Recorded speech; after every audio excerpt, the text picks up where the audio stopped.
The time is here. We've been waiting for months, but the NASCAR season is about to begin. The Daytona 500 on Sunday, and hot off the press, the starting lineup for the Great American Race. This video goes position by position through the starting lineup to tell you who has the best shot on Sunday.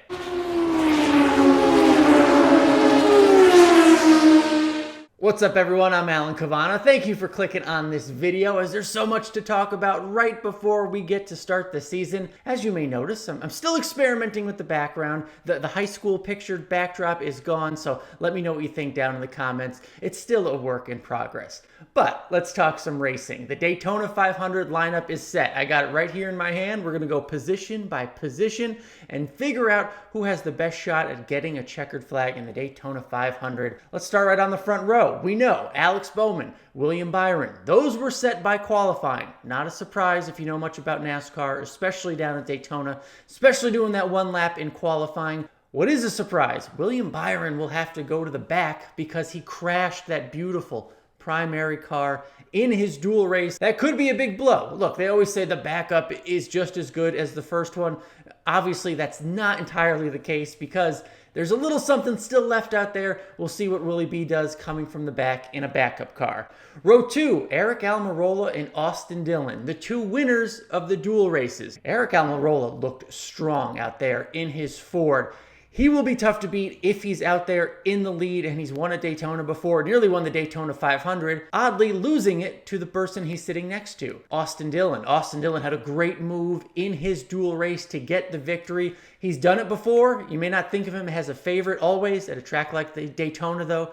He showed he is a threat. Row 3, Christopher Bell and Bubba Wallace. Interesting row. Christopher Bell, in his sophomore season, still has a lot to show, but he was strong. He was strong in the Joe Gibbs Racing equipment in the dual race. I don't know what he has in a 500. We'll have to see. Bubba Wallace, though, may be the biggest surprise of the week. Remember, so many questions. What will 2311 racing be like? He went out there in the one practice before all this and was the fastest car. And then he went out in the dual race, and despite, really hating on himself for making a bunch of mistakes, he went to the back of the field about 3 times and drove all the way back to the front and had the lead coming out of 4. Was mad at himself for maybe making some mistakes, but I thought he made a pretty good business decision not trying to block Austin Dillon for a dual race victory. He saved that car for a Daytona 500 victory. It looked like he could potentially do it on Sunday. Row 4, Ryan Newman and Kevin Harvick. Good row there. 2 former winners of the 500. Ryan Newman, I think, could be a sneaky pick to win the Daytona 500. He was in position to do it last year. We know he has the speed. We know he has the temperament. What I'd be worried about if I was the field is Kevin Harvick. He doesn't say a lot, and when he does, it's meaningful. He tweeted how happy he was with the car, a very short tweet after the dual race. If he's happy, Harvick Nation should be happy, and the rest of the field should probably look out. Row 5, Joey Logano and Kyle Busch. Joey Logano, probably one of the best pound-for-pound superspeedway racers out there. He knows how to block. He's highly respected. He's aggressive at the right time. Has a Daytona 500 already. Certainly has a shot. Kyle Busch, that's the one thing left on his resume to do, right? Get that Daytona 500 victory. He's in the Gibbs power. He's in a Gibbs car. They've shown a lot of prowess, a lot of speed this week. Is this his year? Row 6, Ryan Preece and Chase Elliott. Two opposite sides here. Ryan Preece just had to make this race, doesn't have a charter, had to do all he could, and then he's starting next to the defending champion, Chase Elliott. Elliott, again, another one of those. He's done a lot, has not won the Daytona 500. Actually, the stat I put out on NASCAR Fantasy Live this week is that in the last 5 races of the Daytona 500, he hasn't finished in the top 14. He's better than that, better than those finishes say, but something about the Daytona 500, some sort of bugaboo. Not sure what it is. Perhaps this is the year. Perhaps he is able to, show up at the track after winning a title and then go on and win the Daytona 500. Row 7, Kyle Larson and Ryan Blaney. Larson makes his return to NASCAR racing in Hendrick Power. Larson didn't have as much as those other Hendrick cars, so that's a bit interesting. I can't quite remember what he did. He didn't have a very memorable duel, but we know he'll be there. Start next to Ryan Blaney, who's absolutely one of the favorites, a potential threat for this race. We'll see what he can do. Ryan Blaney has finished second twice in this race before. He's led so many laps. We'll see if he can get it done and get the checkered flag on Sunday. Row 8, Daniel Suarez and Corey LaJoie. Interesting row because Daniel Suarez, brand new team, Team Trackhouse. They were overjoyed on Twitter with the performance they had in that dual race. Showed a lot of speed. At one point, they were out front. Can he win the 500? I'm not going there yet. But a dark horse pick. Again, I'm all in. Positive regression. NASCAR Fantasy Live right here on this video. I am all in on Corey LaJoie. Corey LaJoie was just a few yards away last year from getting his third straight top 10 in the Daytona 500. He's back with a better team. He's got teammates in the Ganassi cars and Jamie McMurray. Corey LaJoie knows how to stick around until the end. He can be close. You never know what could happen at the end of this race. If you're looking for a dark horse pick, Corey LaJoie, I am all in on that. Row number 9, Michael McDowell and David Reagan. Michael McDowell, potentially, he's been there at the end. Remember a few years ago when Joey Logano was really mad at him for making a move that maybe could have cost Ford a win at the Daytona 500, so we know he can be there at the end. David Reagan nearly has won this race before. He's won at Daytona. He's won at Talladega. This is a one-off for him, so I don't know how much you want to look into that, but David Reagan certainly has the super speedway prowess to go out there and do well. Row 10, Jamie McMurray and Kurt Busch, two former winners of the Daytona 500. I like the Jamie McMurray pick only because we know his record at tracks like this. He can be around at the end. Again, a one-off car though, one race, that's all he's doing. Now, is that the same level of equipment as some of these other cars? I'm not sure, so just be cautious there. Kurt Busch, certainly potentially good pick. If we're thinking fantasy-wise, Kurt Busch is one of those skilled drivers.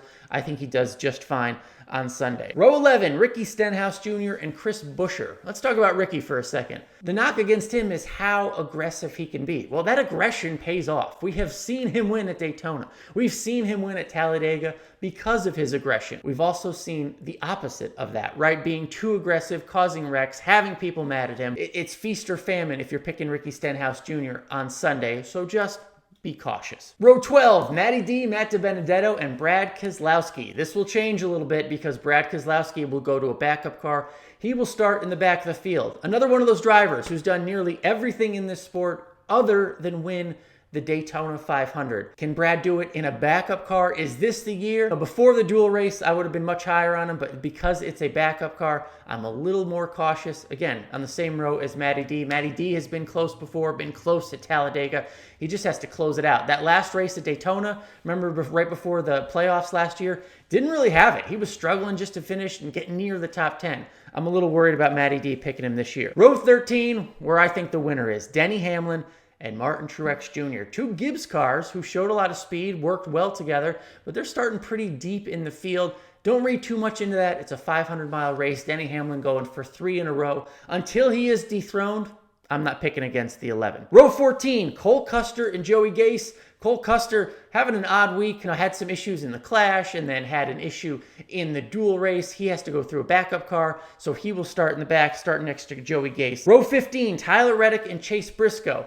Tyler Reddick, not afraid to bring it, not afraid to send it. That can get him in some trouble. I don't know if he's prepared right now. I don't know if this is his time to win the Daytona 500, but we've seen what the RCR cars can do and the speed that they have. He just has to be around at the end to make sure he can get that checkered flag. He's starting next to Chase Briscoe. Briscoe has to go to the end because of a backup car, a wreck in his dual race. He is a rookie. Can a rookie win the Daytona 500? I just don't think so. Chase Briscoe, plenty talented, not going to win the Daytona 500. Mark my words. I hope I'm wrong. Row 16, Eric Jones and Derek Cope. Eric Jones in a new situation with RPM. Has the brains, has won a Daytona before. Can he be there at the end?